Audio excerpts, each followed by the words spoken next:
Olá pessoas, quem fala aqui é Belmiro, bem-vindos e bem-vindas ao nosso podcast. Esse podcast da Estúdio Sala de Aula, gravado com o aplicativo Anchor, Anchor.fm. Então recomendo, se vocês quiserem acompanhar melhor nos podcasts, também produzir o seu próprio podcast, grave com o Anchor, em que você não tem que pagar nada e também não tem limite de armazenamento. Então, sem mais delongas, vamos então para o nosso episódio.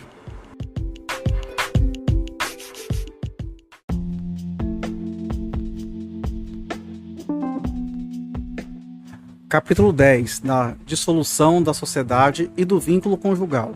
Artigo 1571. A sociedade conjugal termina, inciso 1, pela morte de um dos cônjuges, inciso 2, pela nulidade ou anulação do casamento, inciso 3, pela separação judicial, inciso 4, pelo divórcio. Parágrafo 1º, o casamento válido só se dissolve pela morte de um dos cônjuges ou pelo divórcio, aplicando-se a presunção estabelecida neste Código quanto ao ausente. Parágrafo 2º, dissolvido o casamento pelo divórcio, direto ou por conversão, o cônjuge poderá manter o nome de casado, salvo no segundo caso, dispondo em contrário a sentença de separação judicial.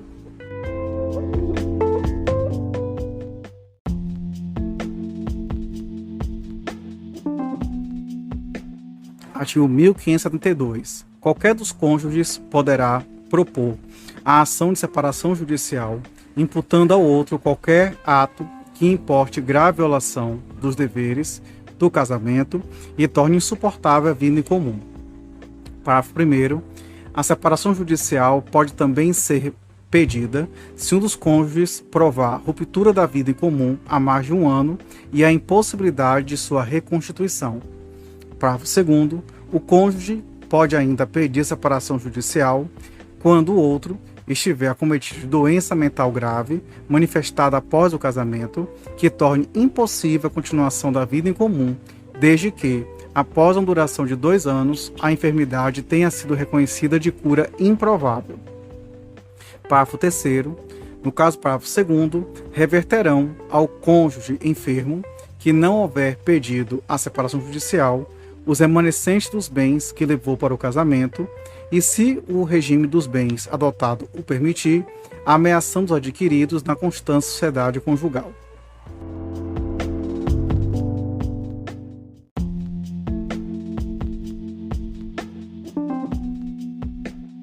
Artigo 1573. Podem caracterizar a impossibilidade da comunhão de vida a ocorrência de algum dos seguintes motivos. Inciso 1, adultério. Inciso 2, tentativa de morte. Inciso 3, sevícia ou injúria grave. Inciso 4, abandono voluntário do lar conjugal durante 1 ano contínuo. Inciso 5, condenação por crime infamante. Inciso 6, conduta desonrosa. Parágrafo único. O juiz poderá considerar outros fatos que tornem evidente a impossibilidade da vida em comum.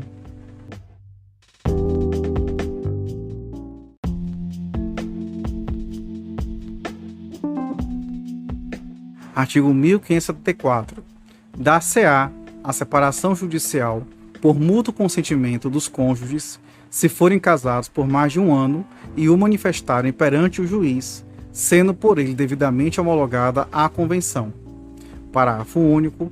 O juiz pode recusar a homologação e não decretar separação judicial se apurar que a convenção não preserva suficientemente os interesses dos filhos ou de um dos cônjuges.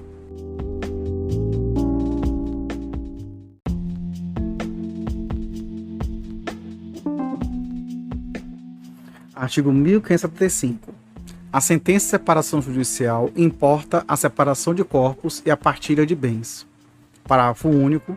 A partilha de bens poderá ser feita mediante proposta dos cônjuges e homologada pelo juiz e por este decidida.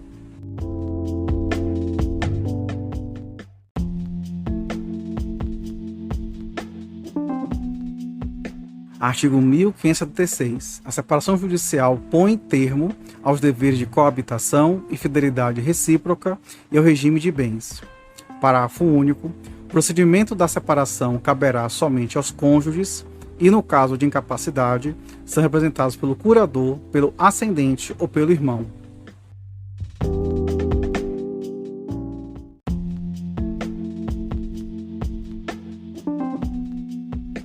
Artigo 1577. Seja qual for a causa de separação judicial e o modo como esta se faça, é lícito aos cônjuges restabelecer a todo tempo a sociedade conjugal por ato regular em juízo. Parágrafo único. A reconciliação em nada prejudicará o direito de terceiros, adquirido antes e durante esta separação, seja qual for o regime de bens.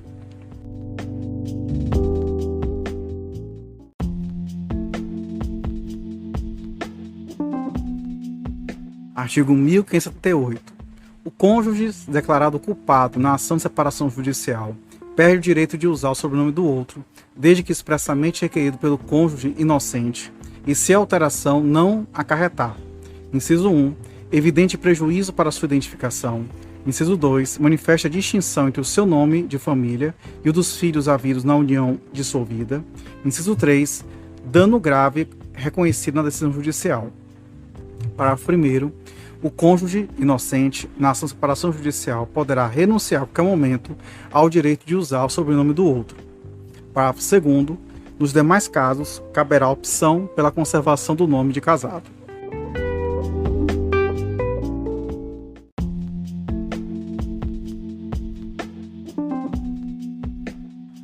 Artigo 1579.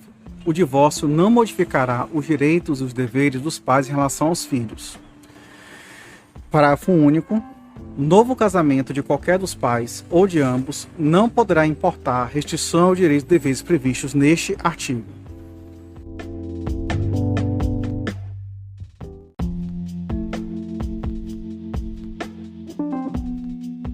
Artigo 1580.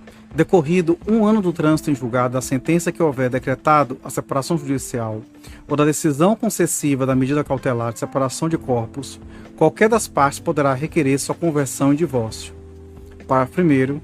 A conversão em divórcio da separação judicial dos cônjuges será decretada por sentença, da qual não constará referência à causa que a determinou. Parágrafo 2º. O divórcio poderá ser requerido por um ou por ambos os cônjuges, no caso de comprovada a separação de fato mais de 2 anos.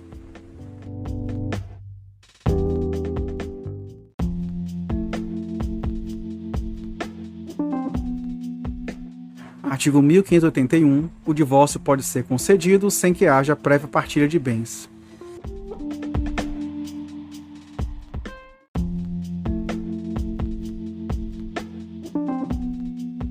Artigo 1582. O pedido de divórcio somente competirá aos cônjuges. Parágrafo único. Se o cônjuge for incapaz para propor a ação ou defender-se, poderá fazê-lo o curador, o ascendente ou o irmão.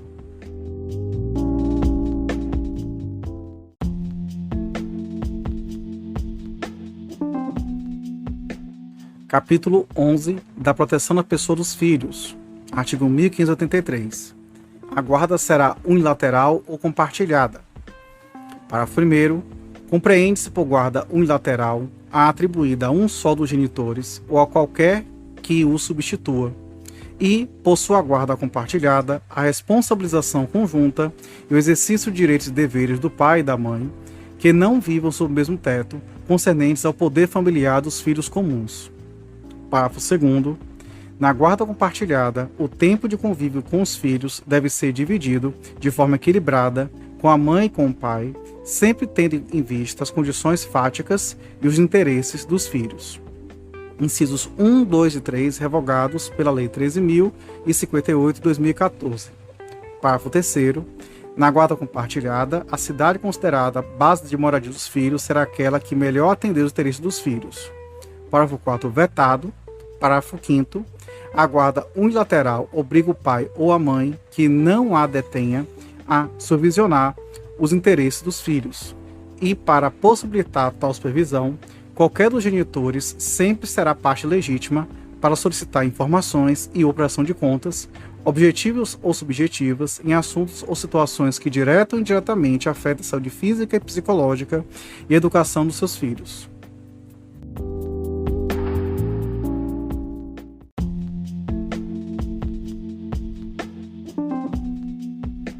Artigo 1584.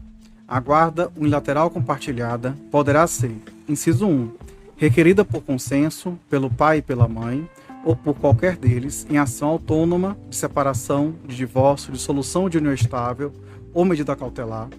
Inciso 2, decretada pelo juiz em atenção às necessidades específicas do filho ou em razão da distribuição de tempo necessário ao convívio deste com o pai e com a mãe. Parágrafo 1º. Na audiência de conciliação, o juiz informará ao pai e à mãe o significado da guarda compartilhada, sua importância, a similitude de deveres e direitos atribuídos aos genitores e as sanções pelo descumprimento de suas cláusulas. Parágrafo 2º. Quando não houver acordo entre a mãe e o pai quanto à guarda do filho, encontrando-se ambos genitores aptos a exercer o poder familiar, será aplicada a guarda compartilhada, salvo se um dos genitores declarar ao magistrado que não deseja a guarda do menor. Parágrafo 3º. Ao estabelecer as atribuições do pai e da mãe e os períodos de convivência sob guarda compartilhada, o juiz de ofício, o requerimento do Ministério Público, poderá basear-se em orientação técnico-profissional ou de equipe interdisciplinar que deverá visitar a divisão equilibrada do tempo com o pai e com a mãe. Parágrafo 4º. A alteração não autorizada ou descumprimento imotivado de cláusula de guarda unilateral ou compartilhada poderá implicar a redução de prerrogativas atribuídas ao seu detentor. Parágrafo 5º. Se o juiz verificar que o filho não deve permanecer sob a guarda do pai ou da mãe, deferirá a guarda à pessoa que revele compatibilidade com a natureza da medida, considerada de preferência o grau de parentesco e as relações de afinidade e afetividade. Parágrafo 6º. Qualquer estabelecimento público ou privado é obrigado a prestar informações a qualquer dos genitores sobre os filhos destes, sob pena de multa de R$ 200 a R$ 500 por dia, a não atendimento da solicitação.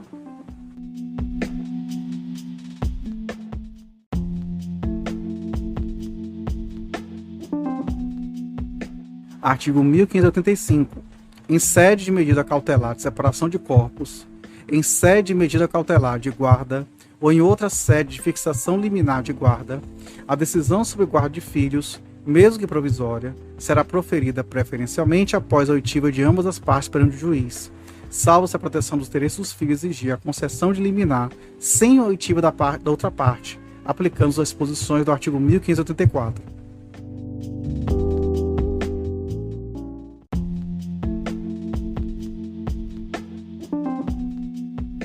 Artigo 1586. Havendo motivos graves, poderá o juiz, em qualquer caso, a bem dos filhos, regular de maneira diferente da estabelecida nos artigos antecedentes a situação deles para com os pais.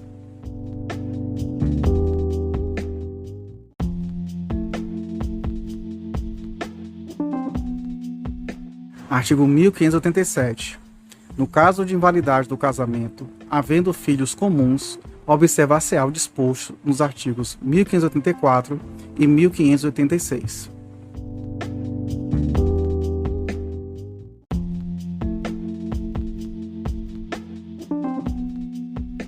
Artigo 1588. O pai ou a mãe que contrair novas núpcias não perde o direito de ter consigo os filhos, que só lhe poderão ser retirados por mandado judicial, provado que não são tratados convenientemente.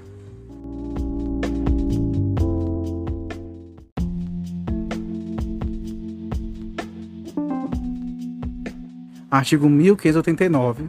O pai ou a mãe, em cuja guarda não estejam os filhos, poderá visitá-los e tê-los em sua companhia, segundo o que acordar com o outro cônjuge ou for fixado pelo juiz, bem como fiscalizar sua manutenção e educação.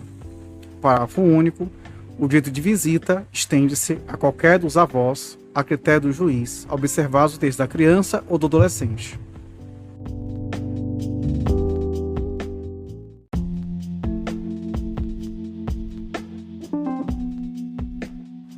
Artigo 1590. As disposições relativas à guarda e prestação de alimentos dos filhos menores estendem-se aos maiores incapazes.